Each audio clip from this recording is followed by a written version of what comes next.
Well, here we are. Not exactly how we expected to be, but nonetheless still here.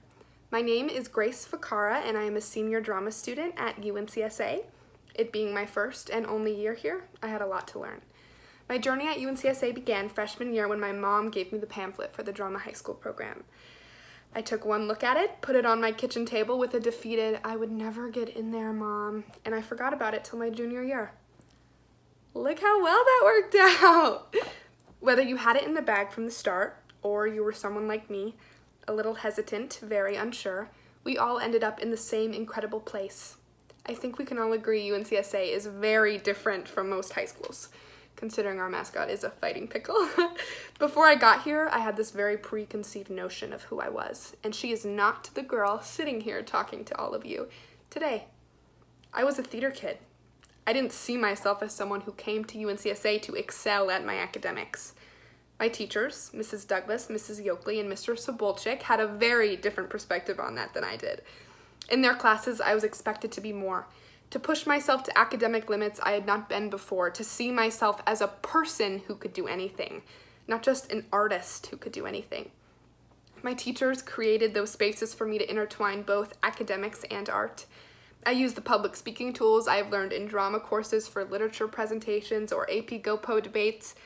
A friend of mine in drama, who came to UNCSA applying to Juilliard, is now going on to major in environmental science. And so many of my friends are continuing to pursue the arts beyond high school. All teachers at UNCSA are dedicated to creating members of society that are not only artists, but people who use their art as a way to make change in their community.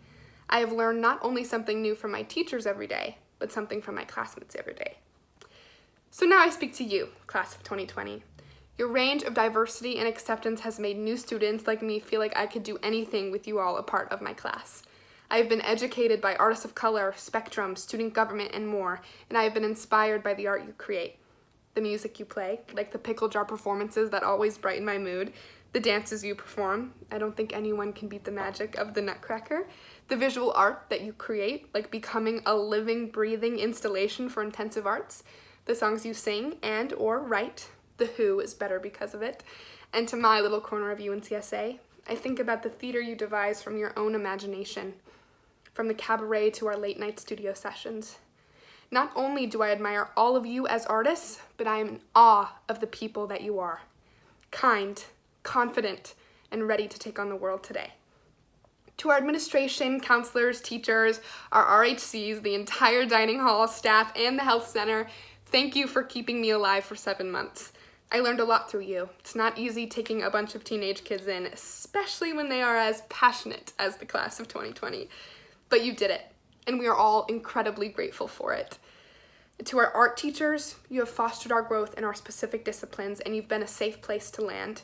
You created a space for us to make mistakes, for us to not be the best, but to be ourselves, because that is the best. You saw something in us that gave us the opportunity to be here, and we are all thankful for that.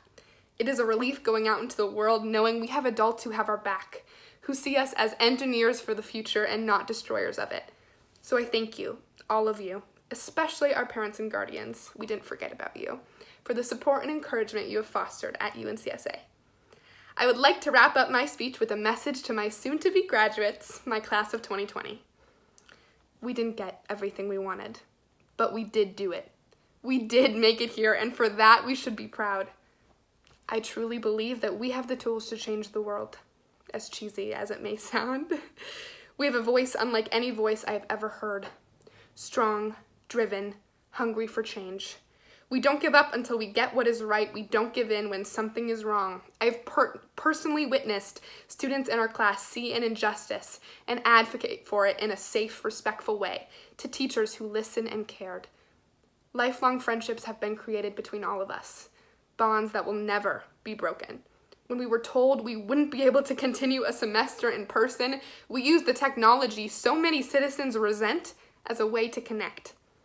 Shout out to Zoom on that one. I want to say that you all have given me something to believe in, myself. I hope you all believe in yourselves too. To the class of 2020, for as long as we shall live, may we always have 2020 vision.